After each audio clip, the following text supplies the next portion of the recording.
Cuando comenzamos a leer el texto En Utah también hay montañas de Federico Falco, lo primero que observamos es que el personaje principal, Cookie, se presenta con un dilema, en este caso sobre religión, la existencia o no de Dios, hasta que después de mucho pensar llegó a una conclusión, cito: Dios no existía, así que Cookie decidió volverse atea. Fin de cita. Por un lado, esta noticia fue tomada por su abuela con indiferencia, pero por otro lado, su madre no estuvo de acuerdo. Ante la respuesta monosílaba de su madre, Cookie respondió, cito: me di cuenta que las personas que no creen en Dios son superiores a las que sí creen, porque no dependen de nada. Yo no quiero depender de nadie, mamá. Su madre la cuestionó. ¿Qué te pasa? Cookie, segura de su decisión, respondió, porque es lo que pienso.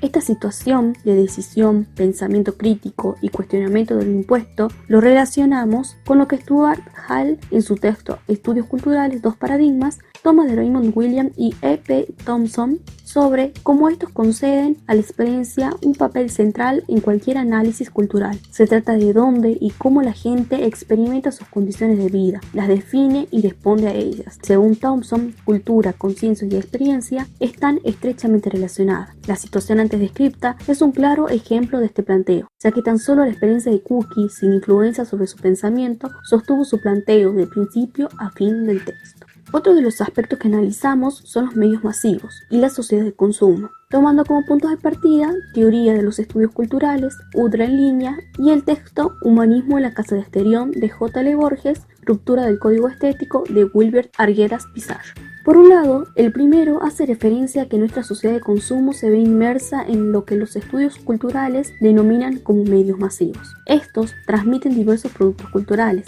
que nosotros como consumidores debemos saber seleccionar. Pero muchas veces lo que se transmite por estos medios llega a condicionar el pensamiento de las personas, lo cual se relaciona con lo expuesto por Pizarro. Cito: nuestra sociedad de consumo ve la belleza física como un privilegio de inserción y quien no posea es sujeto de destierro. Fin de cita. Es decir que, para ser socialmente aceptados, debemos seguir un estereotipo aceptable. La pregunta que surge ahora es, ¿cuál es la relación de estos conceptos con el texto en cuestión? Cuando en el texto se habla de los sueños de Cookie, como el ser modelo, aparece la publicidad, en este caso de Calvin Klein, de cómo debe ser el estereotipo corporal de una persona para ser aceptable. Esta imagen, impuesta por una marca multinacional, presenta su ideal de modelo como alguien alto, alta y delgado, delgada, lo cual hace que Cookie comience a cuestionar su sueño. Es decir, que la cultura de masas a través de una publicidad condiciona su pensamiento. Cito: hubo un tiempo en que el sueño de Cookie era ser modelo. Veía a Kate Moss en la publicidad de Calvin Klein y soñaba con ser modelo, no de pasarela porque Cookie es bajita, sino modelo gráfica. Hasta que un día Cookie no tuvo más remedio que enfrentarse a sí misma. Se sacó el pantalón de gimnasia, se sacó la remera, se sacó el corpiño deportivo que su mamá le había acompañado a comprar, se sacó la bombacha y se quedó quieta parada frente al espejo. Ni siquiera para fotografías de revista podría servir, dijo después.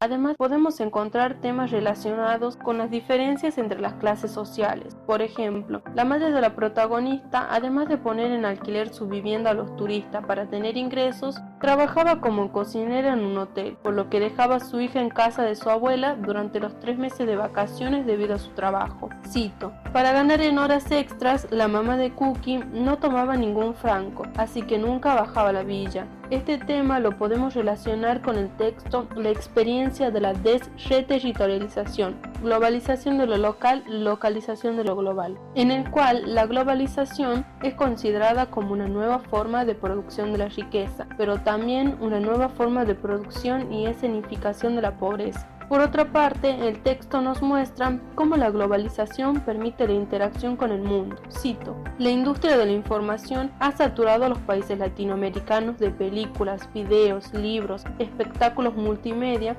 provenientes del extranjero, creando territorios supranacionales en donde se borran las fronteras entre ellos y nosotros. La oposición entre lo propio y lo ajeno se desdibuja en la medida en que los bienes culturales o de consumo son desreterritorializados, es decir, arrebatados de sus contextos originarios e integrados a nuevas localidades globales. De este modo lo vinculamos con algunos intereses y pasatiempos de la protagonista, como por ejemplo, escuchar al cantante estadounidense Joy McIntyre, leer la la revista italiana Vogue y su interés por la marca Calvin Klein de Estados Unidos. Por otro lado, el cuento nos muestra cómo la religión mormona está insertada en nuestro país, así como también nos muestra algunas de sus costumbres y dogmas. Cito: "Nunca cenamos fuera de casa, a las 10 de la noche debemos acostarnos", le respondió Bob. "Los misioneros debemos ir de a dos, es una forma de resistir a los ataques del demonio".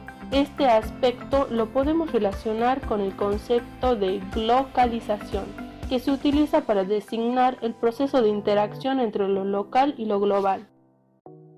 En el cuento se observa también temas relacionados con el poder y el capitalismo. Cuando el autor menciona en el cuento, la abuela de Cookie vivía en la parte alta de Carlos Paz, sobre el faldo de la montaña, cerca de la base de la Orecilla. La inmobiliaria alquilaba la casa a turistas que llegaban a Villa Carlos Paz en busca de diversión y tranquilidad, que pasaban el tiempo escalando cerros, sacándose fotos arriba de un burro y charlando con otros turistas, sumergidos en el lago, con el agua en la cintura y el sol quemándose los hombros. Este relato lo relacionamos con el texto Post-Occidentalismo de Walter Magnolio, remarcando que desde la época de la conquista se fueron imponiendo culturas ajenas en América Latina, y con los años y a lo largo de la historia surgió un nuevo orden mundial donde el poder y el capitalismo influyeron en las culturas de América Latina, y de esta manera los países se independizaron, fueron adaptando sus propias culturas. Cuando Federico nos caracteriza el lugar donde vive la abuela de Cookie y nos muestra por qué este lugar es reconocido y elegido por los turistas, observamos cómo la cultura se va construyendo y reconstruyendo a medida que la globalización va impactando en la sociedad, generando un crecimiento económico y una profundación democrática. Sin embargo, el capitalismo utiliza la economía y es el poder, la fuerza concentrada, lo que le permite confiscar el plusvalor y los excedentes, ya que la industria de manufactura, la tecnología y el turismo son importantes fuentes de rentas del Estado. El último punto de análisis establecido en relación al texto girará en relación al concepto de subalterno, así como también al concepto de transculturación, relacionado al primero. Para ello se tomó como punto de referencia el texto Hegemonía y dominio, subalternidad, un significado flotante de la autora Iliana Rodríguez. Dicho concepto de subalterno está vinculado a la relación centro-periferia, dentro-fuera, local-global, desde las teorías de la subalternidad, así como también teniendo en cuenta que en la teoría marxista, particularmente en Gramsci, la subalternidad se construye a partir de la relación del sujeto con su circunstancia histórica inscrita dentro de los medios de producción. Esta constitución suscribe entonces los principios de la determinación económica y de la economía como instancia última, lo cual lo vemos íntimamente relacionado con la siguiente cita. La abuela de Cookie vivía en la parte alta de Carlos Paz, sobre el faldeo de la montaña cerca de la base de la Orecilla. Desde el jardín se podía ver abajo el lago completo, las casas grises y blancas, los hoteles del centro, la calle principal que vivoreaba hasta terminar frente a la iglesia en la rotonda del reloj cucú. Cito: "Todos los veranos la mamá de Cookie ponía en alquiler la casa en que vivían, la dejaba en consignación en una de las inmobiliarias del centro y ella se iba a trabajar como cocinera a un hotel en lo más alto de la montaña. A Cookie le entregaba una cajita que contenía un fajo de billetes y la mandaba a vivir con su abuela. La plata de la cajita debía alcanzarle para los gastos de los 3 meses de verano". En la primera cita se puede ver la relación que se da entre centro y periferia, dentro-fuera, dándonos a entender que en la periferia se sitúa la casa de su abuela, mientras que el centro quedaría representado con el centro mismo de la Villa Carlos Paz como una atracción turística y consumismo cultural. Por otro lado, la segunda cita refleja la clase social a la que pertenece Cookie y su familia, reflejando de algún modo su situación económica desfavorable, aspecto también relacionado con el concepto de subalterno en cuanto a la relación de sujeto con sus circunstancias históricas, que de alguna manera las lleva a formar parte de ese sector marginado y amenazado, en este caso por la pobreza. En relación al término transculturación, un claro ejemplo de este en el texto es el siguiente, cito: "El Hotel del Lago ofrece un desayuno americano con servicio de buffet. Cuando Cookie fue a averiguar, la encargada le mostró el salón. ¿Se puede comer todo lo que uno quiere? ¿Cuántas veces lo desea?", respondió la encargada. "¿Y se come igual que en Estados Unidos?". "Sí, señorita, es desayuno americano. Aquí se puede ver claramente la adopción de formas culturales que son propios de otros países, como lo es en este caso este tipo de desayuno".